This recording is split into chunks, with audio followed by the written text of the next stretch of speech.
Welcome student. आज की class में अपवर्तनांक का प्रकाश की चाल से संबंध ज्ञात करते हैं।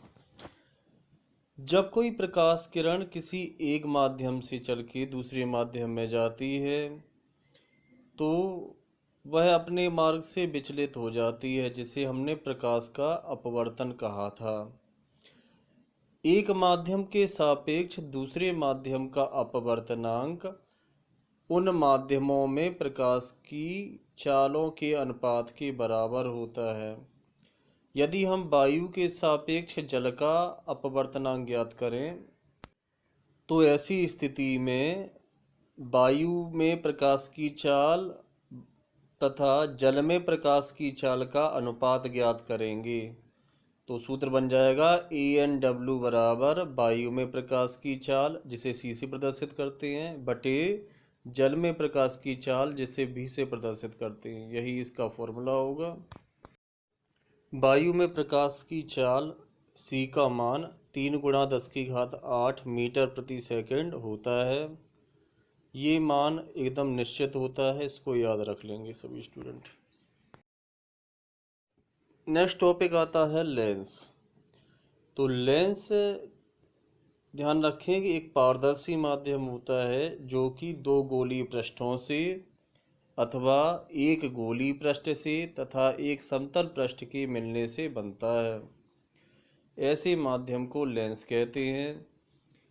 लेंस मुख्यतः दो प्रकार के होते हैं, उत्तल लेंस तथा अवतल लेंस। नंबर 1, उत्तल लेंस। उत्तल लेंस ऐसे लेंस होते हैं जो किनारों पर पतले होते हैं परंतु बीच में मोटे होते हैं। आप चित्र में देख रहे हैं, आगे के चित्र में लेंस किनारों पर पतले हैं तथा बीच में मोटे हैं। ये उत्तल लेंस हो गए हैं। दूसरे लेंस में एक पृष्ठ समतल है तथा दूसरा पृष्ठ उत्तल है। इस वजह से इस लेंस का नाम समतलोत्तल लेंस होता है।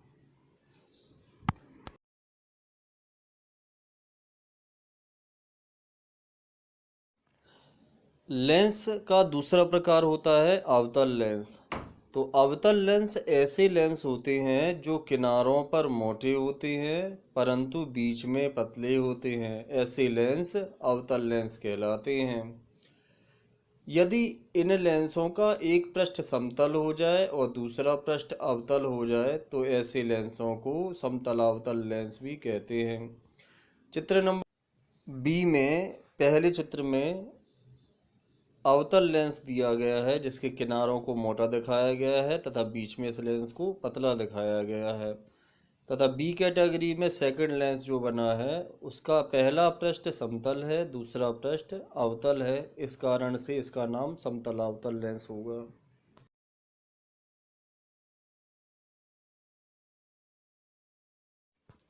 अब बात करते हैं गोलीय लेंसों के लिए चिन्ह परपाठी। तो इसका नियम नंबर 1 कहता है कि लेंस पर प्रकाश किरणें सदैव बाईं ओर से डाली जाती हैं।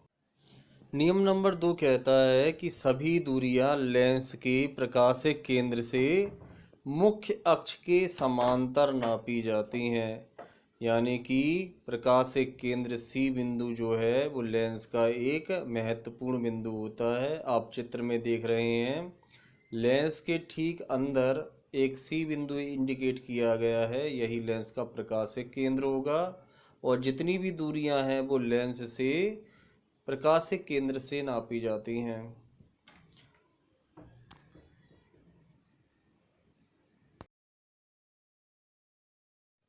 नियम नंबर 3 के अनुसार कि लेंस के प्रकाशिक केंद्र के दाईं ओर की नापी गई दूरियां धनात्मक चिन्ह के साथ ली जाती हैं। आप चित्र में देख रहे हैं, दिखाया गया है कि राइट हैंड साइड यानी कि दाईं ओर की दूरियां धनात्मक ली जाती हैं। आप लेंस के ऊपर की साइड दाईं तरफ देखेंगे। नियम नंबर 4 के अनुसार लेंस के प्रकाशिक केंद्र के बाईं ओर की नापी गई दूरियां ऋणात्मक चिन्ह के साथ ली जाती हैं। चित्र में देखते हैं लेंस के बाईं ओर की दूरियों को ऋणात्मक दिखाया गया है। आप देखें। नियम नंबर 5 के अनुसार वस्तु एवं प्रतिबिंब की लंबाइयां मुख्य अक्ष के ऊपर की ओर धनात्मक तथा नीचे की ओर ऋणात्मक ली जाती हैं। हमेशा याद रखिए कि मुख्य अक्ष के ऊपर की ओर जाने पर धनात्मक चिन्ह आता है और नीचे की ओर जाने पर ऋणात्मक आता है। चित्र में आप देख रहे हैं एक वस्तु को इंडिकेट किया गया है जो कि लेंस के बाईं ओर मुख्य अक्ष पर ऊपर की ओर रखी है और उसकी लंबाई को धनात्मक दिखाया गया है, जबकि उस वस्तु का बनने वाला प्रतिबिंब उल्टा बन रहा है जो कि मुख्य अक्ष के नीचे की ओर जाता है, जिसके कारण इसकी लंबाई को ऋणात्मक लिया जाता है। आपके सामने एक टेबल दी गई है जिसमें यह बताने की कोशिश की गई है कि फोकस दूरी, वस्तु की दूरी, वस्तु की ऊंचाई, प्रतिबिंब की दूरी किस चिन्ह के साथ कौन सी लेंस में ली जाती है, इसको नोट कर लेंगे।